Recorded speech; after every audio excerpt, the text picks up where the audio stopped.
Magandang araw mga pre. Ito na nga pala yung update sa munti nating manukan. So bali lumuwag-luwag na po ng konti. Dulot ng yung nakati. Before, so merong nakati dito na wire, bob wire. So ayun, nalis na. So maliwalas na po tignan, tsaka malinis. Tsaka marami na rin pong mga tipis na nakalagay. So manok na lang po yung kulang. So, ito nga pala yung ginawa ni paring Abloy na tipi. Napakaganda po. Napakalinis nga pagkakagawa. Maliit lang po to. Magano yung nagastos mo sa paggawa ng tipi, pre? Magano yung nagastos mo? Ha? Dili ba kanay ba sa isa ka semento? O sa isang sako ng semento, tsaka pilak Isang sakong semento, anim na sakong balag, buhangin. Oh, isang sakong semento tsaka 6 na sakong buhangin.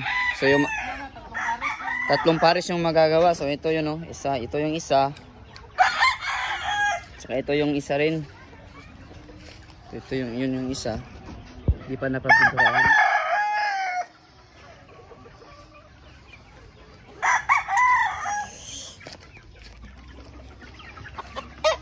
Ay, ang ganda ng mga pasisiyo talaga ni pare.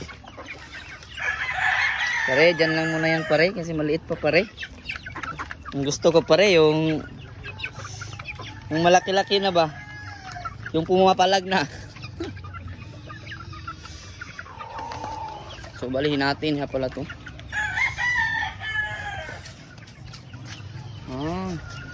Ngayon nakaseparate. Luwag na kita naon pre ba? Aha! Loh, kilid yun. Naman sana isa pre. Manang hate na naman na daot pre. So umulan na po.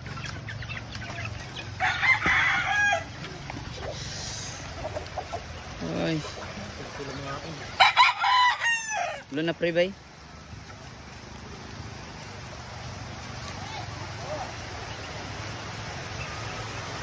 So yan na po yung manukan natin mga pre.